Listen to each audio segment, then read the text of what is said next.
in for some trouble, you were looking alright. Every time you said a word, I was staring at your lips.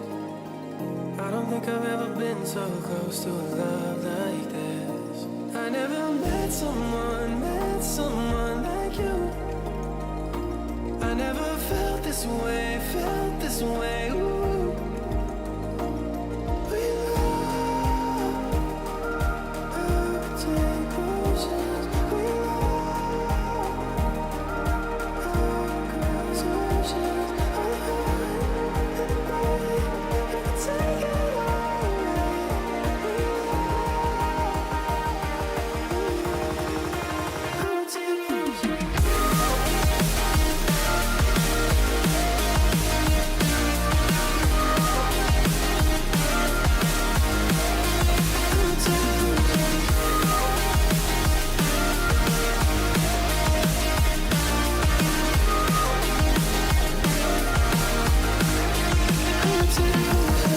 Sipping on a little something, I haven't sipping too much. I just pour myself a double and I'm thinking about us. Every time I see your face, I think of what I lost. How could all the little moments that we had be so far gone? I never met someone like you. I never felt this way, ooh. We love, I would take potions. We love, our conversations. All the high and the bright, you can take it all away. We love, I would take potions.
Hey everyone, how are we all doing? Happy Wednesday. Thank you so much for your patience if you're watching live. I have been in a manic race back. Let me just sort out my camera for a moment. There we go, that's a lot better. So actually my camera was in the right position, kind of. There we go. I hope you're all doing well, everyone. Happy Wednesday. Welcome to Myles Dyer Live. I am Myles Dyer. It is 23 past 10. Normally it's 9 p.m. my time locally. Yeah, I had some personal things to attend to. All is okay, I would say. It's nothing serious. I will get to it in a bit. But I was like thinking, well, I knew that cancelling the show was the most likely thing, but I don't like cancelling these shows. And so I thought, let's do it an hour later. But it still took me way too long to get back. I actually finished work early because I needed to get into the city with my brother. My younger brother, he's been quite unwell the past year. And without getting into too much details, he's just had like really low energy. And he's gone through a lot of really frustrating processes with seeing doctors, getting asked to do tests being inconclusive, or, you know, then it not being the right test and things like that, and just going round and round in circles. And he's just been dealing with a lot of BS. and some of the literal kind, because I can tell this story just because my brother wrote an article about it, which was he went to one of the processes was he had to give a stool sample, and so they gave him the stuff to take home with him, and when he got home and opened the bag, it was a used one. So yeah, there was a stool sample in the kit that he was given, and they didn't really apologize or anything. It's the whole sense of just like, okay, just the indifference. And I think that on top of everything else has just been very, very frustrating. So he went to see a specialist in London. I went with him just because he's been very, very low energy. And also he doesn't go into London that much. I've worked in London quite a lot. So, and also he's my brother. I love him a lot. And I was happy to, be company for him. But it was a long journey in. And as someone who's struggling with the energy levels, and I know I've just glossed over that story. It wasn't actually literal in the sense it wasn't by a bull; it was a human. He saw a specialist. They seem really nice, but it's sort of, he knows that you're not going to go to a specialist and then they're going to be like, this is exactly what it is and this is the solution. He knows that, but deep down that's what he wants because he hates having no energy. And I relate to it a lot because when I had my head injury, I remember going to a GP a couple of weeks later about having all this concussion. The room kept spinning around, and the GP told me like, yeah, this is post-concussion syndrome. It can last for a few months, or it could last. It could last for a few weeks, or it could even last for a few months. And I was like, a few months, and it actually lasted a few years. And during that time, I had a lot of low energy issues where I just was exhausted doing everything. And it was this real sense of like, am I always going to be this way? And you just feel like your body's a bit of a prison. So yeah, I've got huge love for my brother. And so afterwards, we actually went to go have some burgers. Went to a was it Gourmet Burger Kitchen? Is it GBK? Which was nice. But I was constantly looking at the time and I was pushing it for time, hoping to get back for 10, and then there was some delays, which was unfortunate. And so I kept coming to the live chat saying, I am coming. And I appreciate everyone's patience because I don't like to keep people hanging around.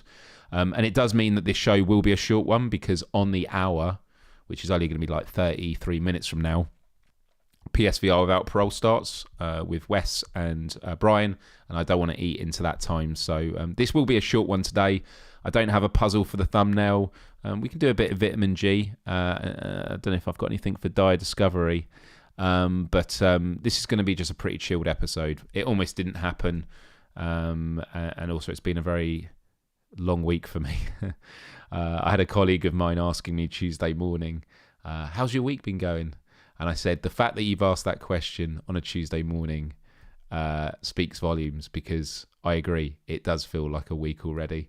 But it's all been going good. Just there's been a lot going on. But enough about me and what I've had going on. And by the way, my hair's a mess because it started raining. It's starting to feel like October. I mean, although my brother laughed when I said that. He's like, well, yeah, it would do at like 10 o'clock at night when it's dark and raining. But yeah, Callie Timecat says, fair enough, Myles. I like chilled episodes. I want to say a huge shout out to everyone in the live chat. We got Callie Timecat. We got Ciago Guitarist. We don't mind. Ben, good to see you here, Ben. We got Karina. Good to have you here. Who else? We got Salvador. People feeling bleh from that story. Lupa. Canuck. Cocoa. The Diva. Good to see you here. Kira. Who else we got here? I'm scrolling up loads and loads and loads. Mojo, honestly, thank you so much. Kiro obviously was celebrating 14 months of a member. I'll hold this up again. I mean, thank you so much. Really do appreciate the support. But yeah, it's beginning to look a little bit like October. It's beginning to. I mean, here in the UK, just the weather, it feels like summer still. It's been ridiculous. I sound a bit hoarse. I think it's just been a long week, to be fair. I've had a lot going on. but I'm fine. I'm fine. And to be honest, I was watching a YouTuber, Ryan Mystic, although I was watching it on my TV and maybe I didn't have the volume up. And I was like, he sounds a bit different this week. Maybe there's a lot of stuff going around. Who knows? Also, I have been on the London Underground, and I always get told about, if you ever blow your nose after being on the London Underground, black stuff comes out because it's so dirty down there. I've not done that or seen it yet. And Nick, over here lurking. Well, it's good to have you here, Nick. And whether anyone is lurking or not, it's always wonderful to have you tune in. On Saturday, I did a VR playthrough of Afterlife VR, which was a horror game. It was creepy. But it was good fun. And you want to see a clip? Because I could talk about it. I think I should just play you a clip. Let's find it. Here it is. Just sending it over to her. Is it coming over? Here it is, and there it is. Right, where can I throw it in? I'll just throw it on this screen here. Here we go. Okay.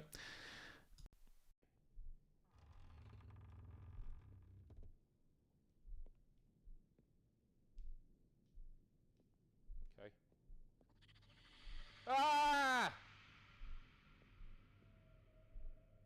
Oi! Ah!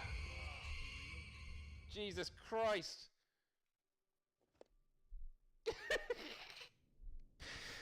It was good fun. I did an hour of it. It was a lot of fun. Obviously, people know I'm not very good with horror games. I mean, it definitely had creepy moments and stuff, but it was pretty fine. I mean, it was just very dark. You're using a flashlight from my American viewers, and you have to keep finding batteries to fill it up. Yeah. I just realised that I've got the live show playing off my phone. Let me turn that. There we go. Close it there. Well, tomorrow is the launch of Propagation Paradise Hotel. Have I got that the right way? I'm going to be live streaming it tomorrow night at 9 o'clock. So when I normally would do Myles Dyer live, that is when I'm going to be live streaming it tomorrow night. So from what it seems to be the case from the previews, it's a very nice looking game, as in it looks great, which means it's going to feel very realistic, and that's not good for me. I'm not good for stuff like that. So yeah, Propagation Paradise Hotel will be happening tomorrow. It's going to be fun. It's going to be fun for you. Let's see Phasmophobia. For those that don't know, Phasmophobia is a 4-player co-op horror game where you got to investigate a house or a building and find whatever the medium is, and it's really creepy, and that's going to be good fun as well.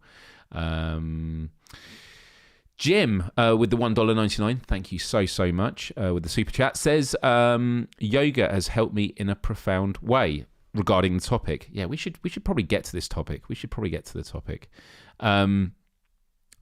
do this. So today we're going to be talking about, and I appreciate Vitamin G and Dyer Discoveries. I'll give it a miss just so we can get on with the topic, because I wanted to talk about health anxiety. Yoga is a great way of dealing with that. Firstly, I guess I'm going to throw out there: have any of you ever experienced health anxiety? And to sort of define it, health anxiety is when your mind starts feeling anxious around your health and well-being. And I'll give you a simple example, is I might have been thinking, I might be lying in bed and I'm getting heart palpitations. And, if I was in bed with someone else and I could have a conversation with them, I'd be like, I got heart palpitations. Like, oh yeah, people get them from time to time. Okay. Yeah, it's probably nothing. It's fine. But when you're by yourself, your mind, and when you're not speaking it out loud, language and like the sentences that you tell yourself can get quite exaggerated. So in my head, I'm going, oh, heart palpitations. Yeah. That can sometimes mean that you're having a heart attack. What if I am having a heart attack? Oh, I'm by myself. No one will know. It'll be too late. No one will be able to call an ambulance. And then that makes you have more heart palpitations. And I read a lot that actually when you're anxious about certain health conditions, you can actually bring forward the symptoms that would associate with that. That is an example of health anxiety. So I'm curious to know in the chat if anyone has had health anxiety, and if anyone actually wants to share what their health anxiety was. I mean, I'm happy to give more examples, but like to kick things off, Ben says, last week ended up having to go to hospital and I had pleurisy, but I kept thinking I was having a heart attack. Well, it's good that you checked. And I actually went to Royal Berks in Reading Hospital one night because I phoned them up and I was having heart palpitations and I was in A&E for like 5-6 hours waiting. I had lots of blood tests. I love that they can do blood tests to find out if you've had a heart attack. Science is mind-blowing. What else we got? Callie says, I've had a lot more health anxiety since I broke my L1 in my back. If you've definitely, and this is the thing I'd say from the get-go, health anxiety isn't something like this should be absent from your life. Like, it is kind of good to be mindful of your health, and like, you know, if you've got symptoms, it's good to have them checked out. But like a lot of things in life, when you give so much power to something and it becomes a real issue, that's when it can manifest itself in very unhealthy ways. Siage says, I've had a bunch of NDEs, so I'm too familiar with this. What else we got? Worst being I had major food poisoning, couldn't eat for about a month, was surviving by water, and at the end struggling to get out of bed. I was so weak. Man, that's tough. Like when you can't eat, it really makes you think about when you live in a society where for many of us we are able to eat and drink on a regular basis. Like, I know this is such a specific thought, but I often, when I'm turning the tap on and clean drinking water's coming out, just like there are some people in the world that just don't have that access. It's in the house. It's there and ready. We're very lucky. But it's amazing how quickly, if you go a day or miss a couple of meals, that your body can really struggle. Jack says, Myles, have you seen the video by Norwich City about mental health? Very emotional and a great eye-opener. I haven't, but if you are not in our Discord, Empathy Arcade, please do put it in the mental health channel. I'd love to check it out. Jayak says, I had exactly what you mentioned. I had my arm tingling, okay, another example, and chest pains a couple of years ago. Went in and they found nothing and said it was purely in my mind. Yep. Roy says, having cancer can cause you to imagine how anxiety could be overwhelming. Totally. What else we got? Karina says, I've had a lot of anxiety in the last couple of years over my insomnia. Not an ideal combination. Tackling insomnia when you're increasingly worried about it makes it worse. And that is the thing, is anxiety is this feedback loop. When it comes to health anxiety, when you try not to think about something, it can often make you focus on it more. It's like the famous polar bear experiment, which is, I tell you all, hey everyone, don't think about a polar bear. And then I can ask you in a minute what you're thinking about. And a lot of you are going to be thinking about a polar bear. And it's why that I learned in a lot of my early videos, mental health videos, I talked about the idea that letting go, it's all about letting go in life. If you're dealing with something, it's about letting go. But to let go is to not think about it. And quite often, that's not possible. And so what I discovered was what you actually need to do is shift your attention onto something else.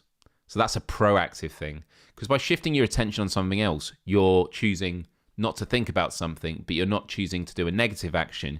You're choosing to do a positive one. And so when you're lying in bed and you're worrying about these symptoms and stuff like that, you're just like, I just need to not stop thinking about this. Like, this is ridiculous. I shouldn't think about it. It's fine. That's not going to help. Whereas if you decide to get up and walk around, what I actually did the last couple of times it happened was I would get out of bed. I would, to lose the association with lying in bed and feeling that way, I would come down into my living room with my duvet covers. I would lie on my couch So change the scenery. And sometimes if it was in the middle of the night, I'd go on PSVR Without Parole Discord to chat with some Americans who were still awake. And they, and sometimes I just listen to what they're saying, and it's just shifting my attention onto something else. But if you have someone that you live with, you might be able to like have a conversation. But I know sometimes you don't want to wake people up, so that can be another problem. Vitamin G for tap water. Yeah, let's hear it. I'm grateful for tap water. By the way, it's just told me actually what the framing is. 15. Right, let's go back here. I'll just do it here.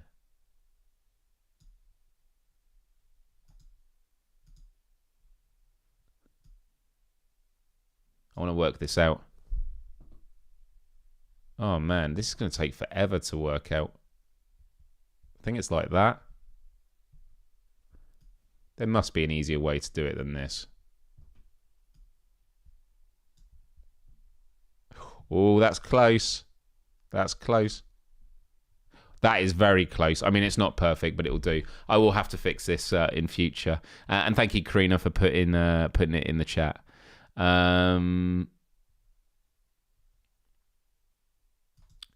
Salvador said during, before, and after having COVID twice was a big mental stressor than physically for me. And absolutely, actually, COVID is a great example of health anxiety. Because again, health anxiety in itself isn't like a bad thing. It's like if you have health anxiety, it's not you just being a hypochondriac. It's not just you it comes from a good place. I'm hearing a fly or something. Fucking hell. I need to open the door and get rid of it. But it's with COVID, you don't want to catch COVID, not only for your own health, but you don't want to have it and then give it to someone else. And so there is a lot of health anxiety there that quite often you probably have just got a flu or a cold. But if you're sniffling or you've got a cough, rarely do I think I've got a cough. I'm like, better check for COVID. So that's a great example of it. Ben says the interesting thing I've experienced is speaking to kids and their families at work who are going through critical illness. They're also calm and reasoned. Yeah, I mean, look, I don't want to project. I mean, I've had conversations with my father, who's for those that don't know, he's got chronic leukemia. And there was definitely a coping mechanism with it. And it's kind of like the stages of grief. Like there's a lot of acceptance, anger, all the stages. And I think that when it comes to critical illness, and obviously I can't speak for others, but I can only assume that you just realise I could waste my energy being bitter or, because I feel like if I found out, I'd be so angry and frustrated and stuff. But the reality is, yeah, you might feel that for a little bit, but then you'd soon be like, there's no point doing it. So you may as well just be calm and reasoned. But it doesn't take away from the incredible nature of when you see people do that. Jim says, I had my biggest struggles with health after my MS diagnosis. I found it dangerously easy to get down on myself instead of thinking positively. I just think of conversations I had with my brother earlier, and very negative about aspects because he's just been dealing with so much BS for so long. And I want to kind of say the mantra when it comes to anxiety, which is like, what if this actually does lead to a solution? It's not a promise, but, we often think about what if this was a waste of time, and just switching that thinking, because the reality is thinking negatively is just filling in a gap where you could actually be thinking positively instead. And all of these things I'm saying are not easy to do. There's a reason why there's all these things that we try and do. But it is it's a big issue. Jack says sometimes it's better speaking to strangers. Absolutely. Xavier says, I've been working in shifts for 7 years. Imagine sleeping 4 hours a day. Not recommended. I would struggle with that. Gojak has a vitamin G. I turned 50 yesterday. Happy birthday for then. And I'm in great health. Lost 150 pounds as of 2 years ago. I've lost so many friends so far, and I'm grateful to be up to this age so far. well, obviously, sorry regarding the friends, but it's amazing that you feel that gratitude. And happy birthday. That's amazing. Right. Let's have a look. There's an obvious correlation with increased anxiety and COVID. Absolutely. Right, I'm just moving this back now. No wonder I was having issues with this. Having a look. Lots of chat. 100% my brain has not recovered from the pandemic experience. I still get anxiety traveling, avoid crowded areas, etc. Yeah, I feel it too. I mean, actually, when I traveled to America, I didn't wear a mask, even though I had some with me. And I actually look back in hindsight and I'm annoyed at all the coughing I heard on the internal flight, because I'm like, if I did get COVID, because I think I might have had it, but I tested negative when I was there, before I went out and when I got back. But you just don't know.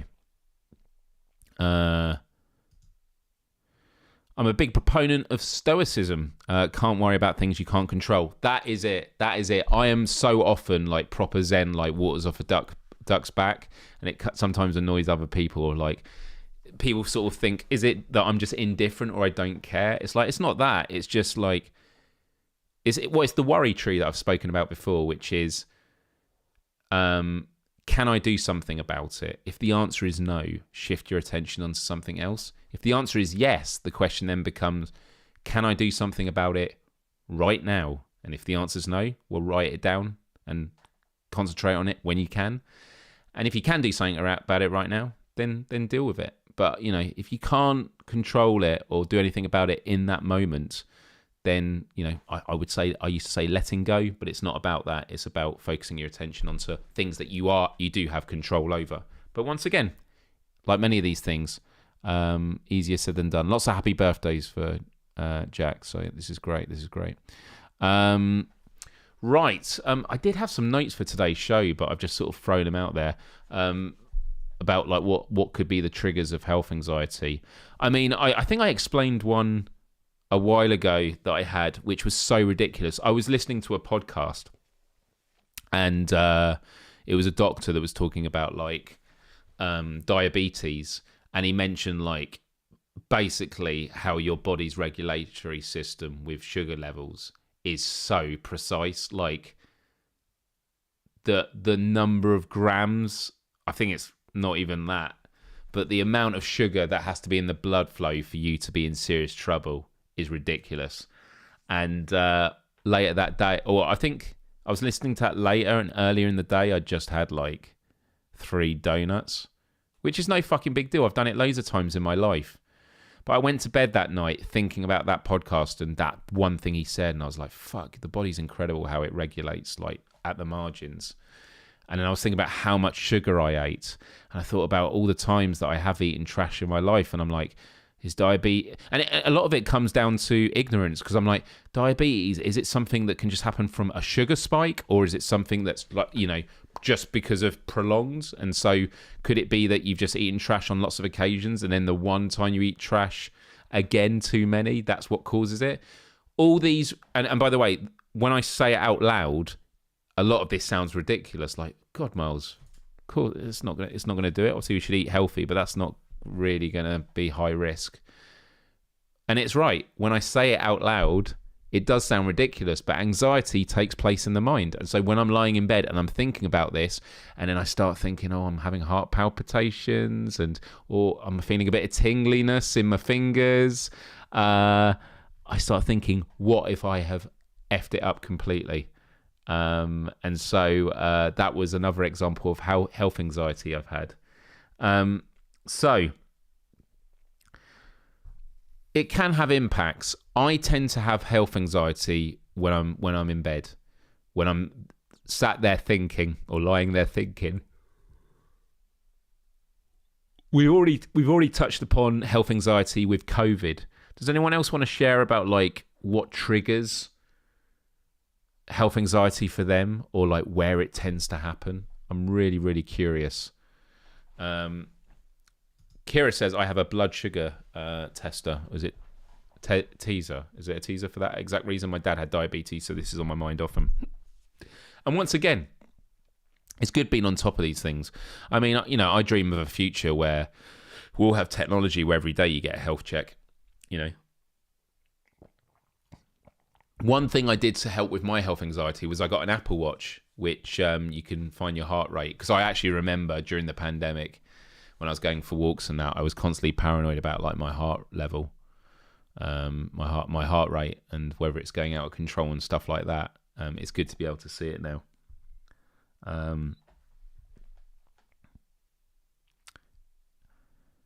Siago says, so really, I don't experience anxiety about health that often. I take care of myself, obviously, but I'm just mostly happy to still be here. And that's the other thing as well. I do think it can come from a place of existential dread.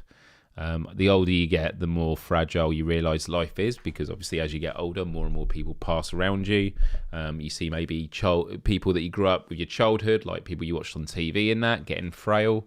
And also just coming to terms with reality that, you know, you could be in really good health condition and then just some unfortunate incident happens that completely turns it upside down. Ben hit the nail on the head about being hyper focused. So random pain or coughs, being hyper focused in bed doesn't help and just spiral. It's when you're lying in bed and thinking about it. And so I do, you know, listen to music and that when I go to bed, like the sound of rain. I also am very strict with my bed like bedtime ritual.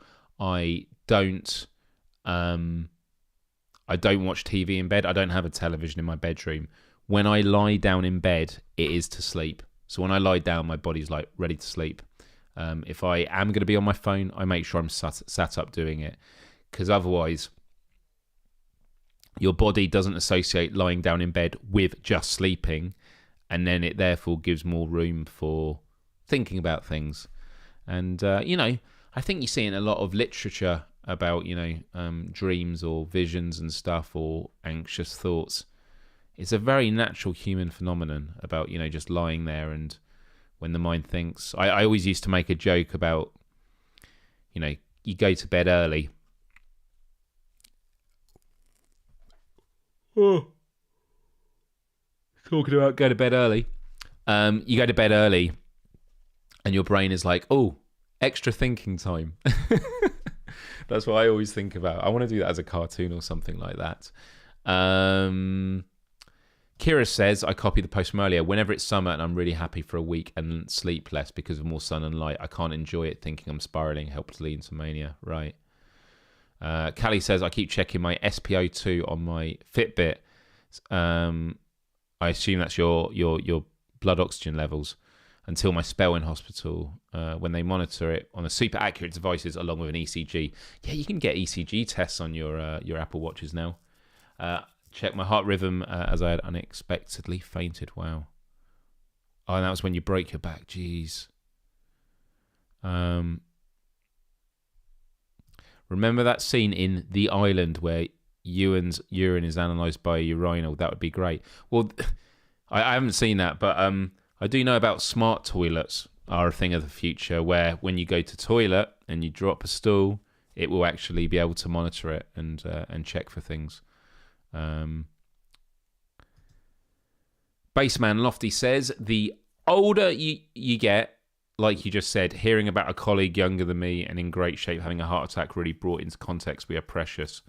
We really are a flicker. We're like a flame. And we're, you know, less than a blink of an eye of this universe's time. This is a miracle that we get to exist and be conscious and, you know, share experiences like this. Ben says, having no phones, TVs, laptops is good hygiene. It is just good sleep hygiene. It was a huge part of my CBT for my sleep problems, and it really helped. I also charge my phone outside. See, I don't charge my phone outside, but because I use a sleep cycle app that requires me putting it face down, once I set it, there is no I don't pick it up, and I have like the sleep mode on as well. Canuck says, I just hope the toilet doesn't tweet your status. Another big part, and I'm mindful of time, we've only got 6 minutes left. Another big part of health anxiety, I forgot to mention this, is when you start feeling symptoms, what is the worst thing that you can do? Google it. You Google symptoms, you are going to have a rough time. You are going to have a rough time because it's always heart palpitations. It could be a sign of a heart attack or stuff like this. And it's like, oh my God. Because they kind of have to put as a caveat, you need to be careful because it could be these things. But it is a terrible, terrible thing. Googling. The last time I felt tempted to Google health stuff, I actually used ChatGPT and I specifically asked it. I said, these are the symptoms I'm having. I'm sure it's nothing. Please give me some advice, but no catastrophizing. Here we go. Everyone's saying Google, Dr. Google. I'm so bad at that. And for real, yeah, we all relate to this. We all relate to this. Yeah, Google, everything's heart attack or cancer. Yeah. So I asked ChatGPT to sort of like not say anything that would give me anxiety, and it was interesting. But it also says, oh, we're not a doctor. We're not a doctor. Was ChatGPT more helpful? I mean, it was more. I mean, I would say it was as unhelpful as Google in terms of giving me something that I needed, and that's the point. Is you're not going to get anything that you need. I think when it comes to Googling health stuff, it's if you have very specific, like if you see a rash or something like that. But when it comes to sensations, it's very self-regulated, or self-referential, isn't it? And exactly, it's a dark rabbit hole. And I guess that as a broader point, and maybe we'll talk about this sometime about like algorithms. I was talking to this to a friend last night that, you know, because I had a friend over I was helping and he was looking at my YouTube page and he was like, the videos you're getting recommended are so different to mine. And I said, this is the power of like algorithms and information that you're shown on your screen, because it can completely change your life trajectory. Because I was once on YouTube and there was a YouTube recommendation and it was like called I Have Cancer, and it was just some guy in a car. And I watched it. It was a vlog. Guy was leaving a doctor's. They told him it was terminal, and he was coming to terms with it. And then I got on his YouTube channel, and there was like he'd done like updates. And then like I skipped forward, and like his last video he posted was of his family thanking the fans for being so nice and supportive, and that he'd passed away. And some of his last videos were him like on his deathbed. That left me in a really depressed state. Like, it really shook me, and I couldn't not think about it for days and days. Now, I'm not here to say I should, live an isolated life and not be exposed to this sort of stuff. But the fact that Google recommended that to me changed my life for those 3 or 4 days. Like, it changed how I felt. I'm feeling quite positive in that, and I felt depressed for days because of it. And I find that's, definitely the case also when it comes to health anxiety and researching stuff. When you're researching stuff, you're researching in a sense of, I'm not going to say desperation, sometimes it can be, but you're not researching from a place of strength, are you? And because you're not researching from a place of strength, it means that whatever you come across is probably going to chisel you away more than build you up to a point of confidence and reassurance. The legend says, I still get that feeling sometimes, but not as intense. I can easily manage it. And this is it. It's why it comes down to practice and that. But yeah, cutting out caffeine sweets from my diet. I haven't had a panic attack since. I'm guessing it was just oversensitive to caffeine. That's interesting. Yeah, I think I used to drink a lot more. I miss what Karina said that everyone's responding to. Oh, about blacking out on the tube once. That's terrible. Are there any final thoughts on that before we wrap this up? And again, I want to say I apologise this for being a short episode, but it's a good conversation. But I think that, look, this is what it comes down to when it comes to health anxiety, in my opinion, is when you are dealing with it, it's not about not thinking about it. Instead, it's about shifting your attention onto something else. So you need to think about what are your comfort anchors. And comfort anchors don't have to be about disengaging. So a comfort anchor doesn't have to be like, I'm going to meditate. That might help you. And if so, definitely do it. It might not be just about like, I'm going to go in this other room and lay there. it's got to be something maybe proactive that really gets your mind off it. It might be going to a different room and playing some games for a bit, maybe going to a different room and having a conversation with someone. I think that is what it comes down to when it comes to health anxiety.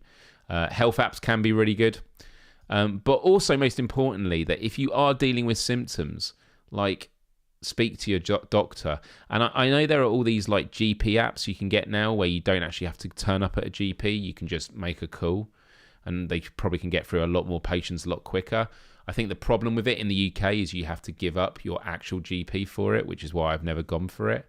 But I kind of feel like that could be a really good solution, is just being able to call up a doctor and just say, this is what I'm thinking, and they can check it out. Because I have to admit, when I went to the hospital and I checked out fine, I did feel bad afterwards, but because I was like, did I waste their time? But in some ways, it, you know, having that reassurance of the physiology actually improved my mental health as well. So it can be difficult. Ghosts and Goblins, Ace Game Cat says, my lady was sick for days, seemed like IBS stuff. Google failed, finally went to doctor. They couldn't figure out what was wrong, gave her antibiotics, blood test finally came back with E. coli. Wow. And this is the thing, is going, you know, the lesson from health anxiety isn't ignore it, but it's about, are you going to be dealing with it in a way that is constructive? If you're just lying in bed thinking about it, you're not going to be sleeping. Sleep is very, very important. If you're not going to speak to a doctor, then you're just causing yourself issues. And I think that's really, really important as well. But listen, everyone, do leave your thoughts as a comment in the comment section of this video. Let's let the conversation continue. I want to say a huge thank you, everyone, for tuning into this incredibly short show. It's only been 40 minutes long, but hey, every once in a while we can do that, right? But as I said, was dealing with family stuff today. Health comes first. Yeah, I'm really, really, really, yeah, it's 11, just so you know. It's 11 o'clock at night. I definitely want to get some rest. And PSVR without parole with Wes and Brian is going to be starting any minute now. So we are going to have the end credits.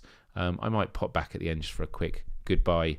But I just want to say a huge thank you. I appreciate you all. Do hit the like button if you haven't already. And Baseman says, comes back to the conversation last week about living alone. Living alone increases your self-awareness to even the smallest issues, which ramps up anxiety and stress. And that is absolutely right. And you don't have to live alone to feel that. It's just being in a situation where you spend more time in your head, which can't be great. Anxiety about future, depression about the past, live for the now, encompass all of life, good and bad. We'll definitely return to this topic, no doubt, and this will overlap with a lot of other things that we talk about. But yeah, I want to say a huge thank you to you all. Have a great rest of your week, but do tune in tomorrow for a very special live stream where I am going to be having lots of anxiety in VR with a horrible, well, excellent, but horrible horror game. So yeah, have a good one, everyone. Much love, respect, empathy, and adios. Till next time. Bye-bye.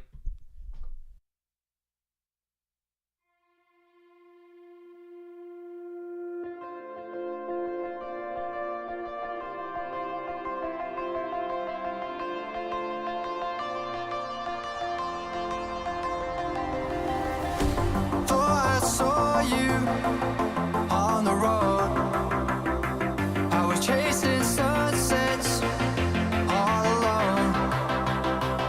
The darkness faded, painting goodbye in sky. Far away, but dreaming of your ocean eyes.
chasing sunsets all alone.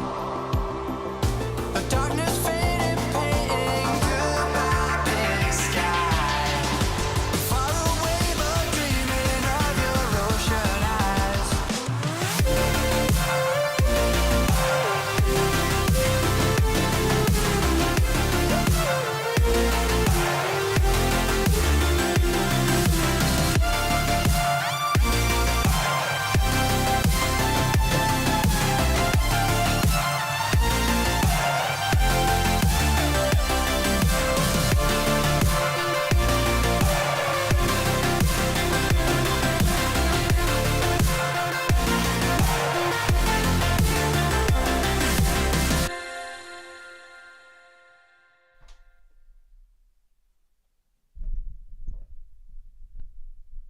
Be good to yourselves. Have a wonderful week. I appreciate you all spending some time with me every Wednesday. And I know some of you said it was a nice, compact, but good show. That's the thing. Sometimes we can just rush through things. I had a full script and that, and I kind of just threw it out the window. I was like, let's run through this and go with the flow. And when we have these good conversations, it's nice. It's nice. And also, I was going to try every Wednesday to film a video afterwards, like a vertical video for like YouTube stories. I don't know if you saw last week's one, but it was it went out on Friday. It was about intentional silence. So I was going to plan and do one tonight, but I'm too exhausted, so I'm going to get some sleep. Have a wonderful, wonderful rest of your week. Catch you later. Bye-bye.